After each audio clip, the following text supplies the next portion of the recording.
Well, welcome back. I am going to do a video here about what I think you should probably have on hand if you want to have one of these.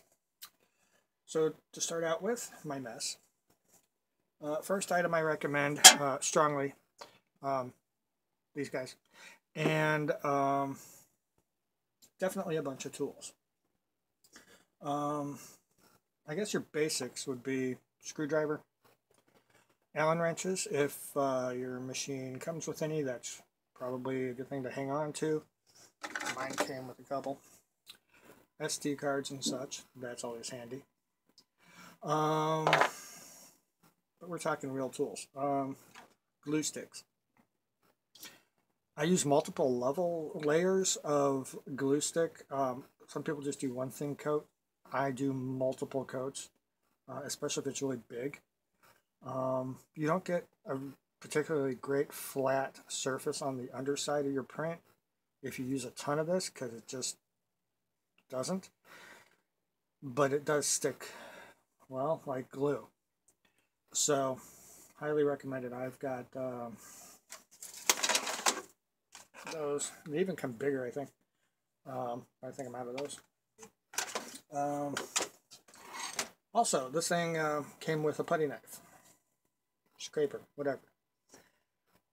This is too thick. If I'm trying to get under a print and I don't want to damage it, I'd rather have something like that. It's a lot thinner metal. Sometimes I even will use my razor scraper if it's something delicate and I don't want to break it. Which brings me to my razor scraper, which you're going to want one of those. That's good for if you use about 5 or 6 layers of glue stick like I do. That helps you get that off of there as well as get under small parts. If you're using hairspray, which I got a sister, I remember the bathroom. Hairspray does not sound like a good idea to me. Just for the mere fact that it's probably going to get everywhere unless you mask off your work area in there, or you could take your bed off. But mine's wired in and there's a screw and it's just not easy to, no. I don't think so. Also, my printer came with this guy. I had this guy, which had a former life of something else. Those are really handy for getting the goobers off of your nozzle. You might get some ooze, or while it's printing, you'll see a goober like build somewhere. You can reach in there and snag that sucker out real quick. That's handy. This thing came with some of that. Zero instructions on where that goes. I was putting it on the threads for the Z-axis, but then I changed to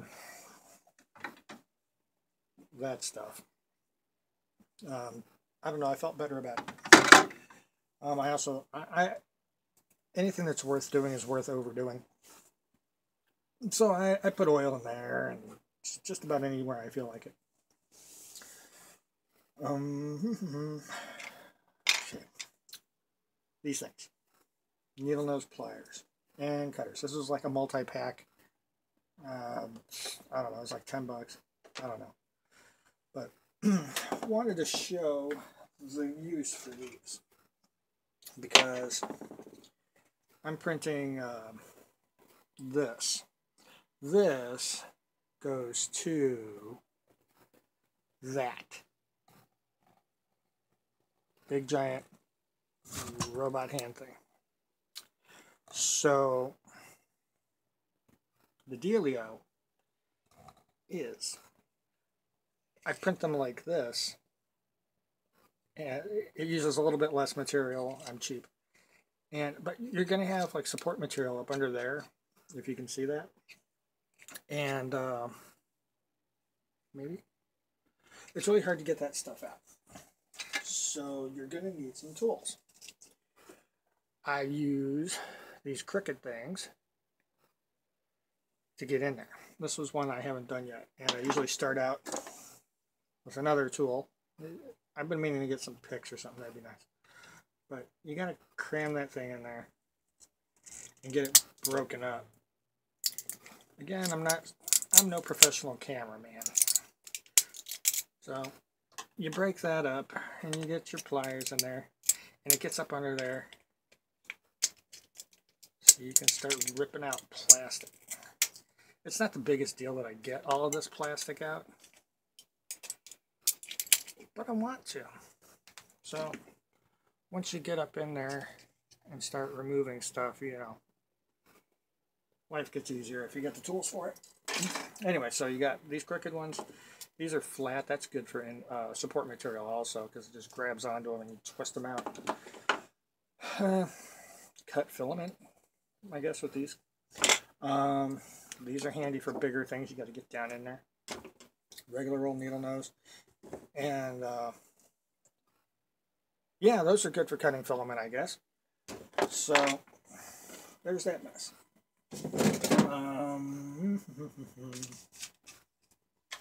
Crazy glue, whatever you want. Gorilla Glue. These are good for if you, I just printed a camera mount, which is being used right now. And it's a combination of ABS and Ninja Flex. I had to glue the Ninja Flex bumpers on. It's a clamp thing that clamps the phone. So the Ninja Flex rubbery bit is what holds the phone in. If you get a chance, print some filament clips. I had a spool of filament that I dropped, and the coil came uncoiled, and I tried my best to wrap it back up straight, but I didn't do it quite right. And as it fed off the roll, it tied itself in a knot, jammed up. I had to uncoil it more and try and straighten it back out. And from there on, I don't know, I'm not a professional coiler apparently. That didn't work. So get some of these. Save you some trouble. They print one off. They're all over Thingiverse. Ooh, yeah. If you're finishing any of your prints, these are handy. Don't remember what they cost. Don't care. Under 20 bucks, I'm sure. But they're, you know, these are actually like files, and these are like, you know, diamond coated whatever files. I was gonna stick them in this thing because they got the, but you know what? It's easy enough just to hold them. And if you plan on doing anything meaningful, calipers, because you might print something and you think it's, you know, 5 millimeters across, and then you print it and it comes out and it's 4.8, and you're wondering why it doesn't fit or why something doesn't work. Or if you're going to design your own stuff, absolutely need one of these. Because if you're trying to design a doohickey for a thingamabob and you're like, okay, that looks about, you know, let's get all the Stanley tape measure out. It ain't going to work. You know, you want to really get down and dirty and figure out exactly how big that sucker is.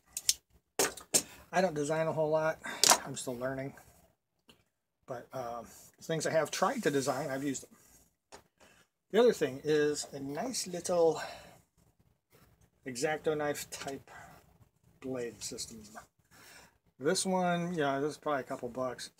I need to get more blades. I'm like breaking them and but they're good for cleanup and getting stuff out of places. This has a little flashlight that connects onto here. It's burnt out probably 30 or 40 seconds after I got it. The other biggie, I got a Dremel for finishing. That's handy. If you plan on acetoning, you know, you got your ABS juice. You got your slurries and mixes for bed prep. You can put them on your bed to help adhesion. Or if you've got parts that you want to finish off and smooth afterwards, or fill in cracks and stuff, you get you some of these. Actually, no, don't get some of these. Mason jars, most of them have leaked the ABS out, where I've just got a hunk of plastic in the bottom. The ABS evaporated out through the lid. This one is actually still liquid. I don't know why. All my other ones are not. However, this pickle jar, that held up pretty good. And the ABS eats the seals on mason jars apparently also. An uninterruptible power supply. I don't think you're going to see it from here, and I am not moving the camera all over, but there's this big box here. My former employer was throwing it out, so I went over to Batteries Plus and got me a new battery for it, and it works fine. If you've got a print going and you've got a power fluctuation, like the other day the power went out for 2 seconds, that's all it takes. 2 seconds and boom, this thing's dead. And there goes your print. But with the UPS, it'll run for maybe 20 minutes or something like that. I wouldn't trust it too long. And it's also a good kind of power hub. I got all kinds of crap plugged into it. The other thing is, this is not really a recommendation necessarily. I've got it, but this aluminum tape. My heated bed is held on the underside with a whole bunch of it, and all they did was around the edges of it. And it started sagging. It was like a piece of cork, thin piece of cork, and then it was a mess. Anyway, so I keep that around because sooner or later this is going to go bad again. It's up under there. No, I know you can't see it. Yeah, just, hey, I had to replace it, so now I got a big roll of it.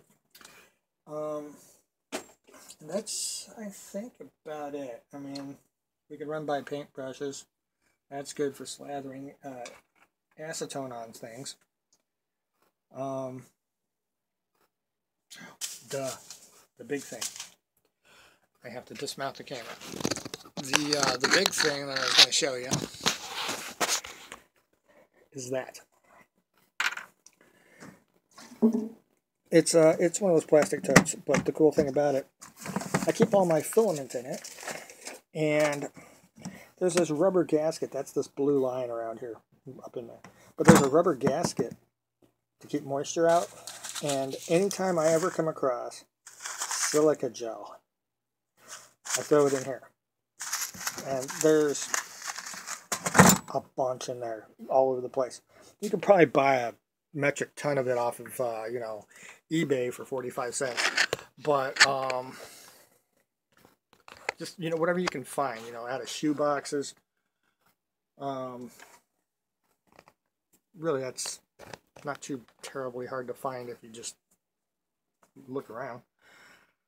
Then probably sandpaper, glass cleaner, or something to clean that off really good, because once in a while you just want to start over. Looks like hell. And that's really about it. Paper towels. I got a shop vac hanging in here because all these little plastic fragments, they start getting to you.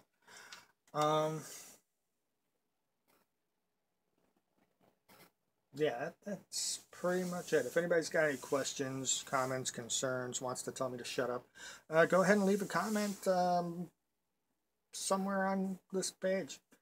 And thanks for watching, and if you want to subscribe, I'll put more videos out there.